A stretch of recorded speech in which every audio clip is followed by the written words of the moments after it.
Des peines de 3 à 15 ans de prison ferme. C'est le verdict rendu jeudi soir par la Cour criminelle de Nouakchott contre les 13 militants de l'ONG anti-esclavagiste mauritanienne IRA qui ont été arrêtés entre fin juin et début juillet pour leur implication présumée dans une manifestation violente survenue lors du déplacement forcé par les autorités le 29 juin. Un jugement très grave selon les avocats de la défense qui vont enfin interjeter appel, la Cour ayant finalement accepté de recevoir leur recours. Il s'agit d'un verdict inquiétant, parce qu'il a été rendu dans des conditions caractérisées par la violation de toutes les règles de procédure, la méconnaissance de la torture qu'ont subi nos clients, l'autorisation du procureur à transformer la salle d'audience en salle de spectacle, ce qui est particulièrement inquiétant.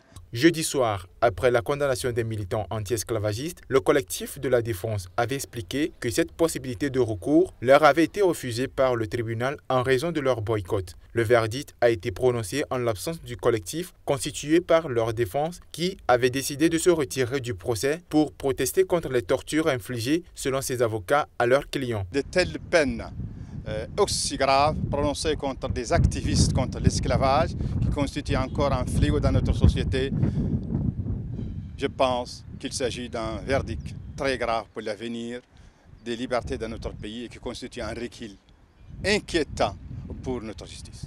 Selon un membre du collectif de la défense, l'appel sera introduit certainement lundi et il portera sur 2 points essentiels, à savoir la condamnation ainsi que la demande préjudicielle sur la torture subie par les militants anti-esclavagistes accusés. L'esclavage a officiellement été aboli en 1981 en Mauritanie, mais certaines de ces pratiques perdurent, une situation dénoncée avec véhémence par l'IRA. La situation a néanmoins évolué récemment avec l'adoption en août 2015 d'une nouvelle loi faisant de l'esclavage un crime contre l'humanité réprimé par des peines allant jusqu'à 20 ans de prison contre 5 à 10 ans auparavant.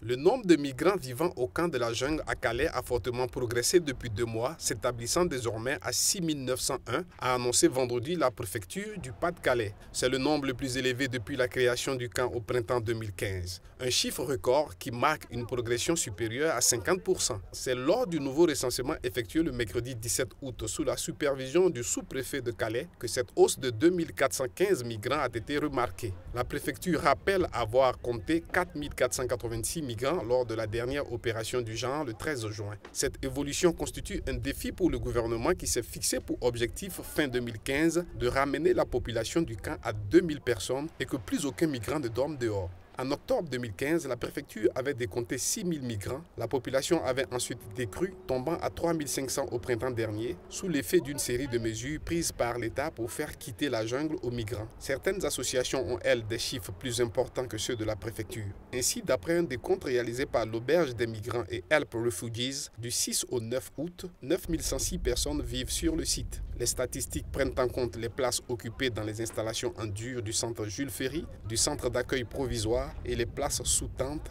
ou dans des cabanes.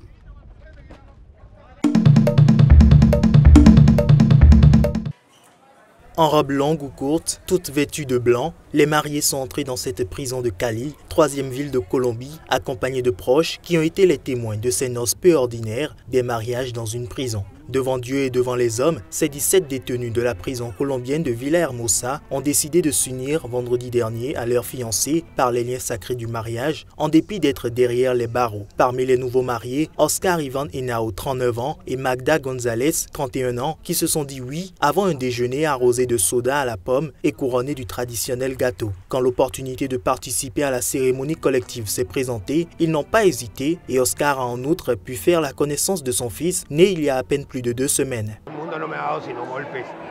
Le monde ne m'a donné que des coups durs. Cette femme m'a donné de l'amour. Elle m'a appris à aimer de nouveau les gens et à pouvoir aimer quelqu'un. Moi, je n'avais jamais aimé et je ne m'aimais pas moi-même. Elle a participé à ça et c'est pour cela qu'aujourd'hui, j'ai pris cette décision et je suis très reconnaissant à Dieu pour la femme et le fils qu'il vient de me donner.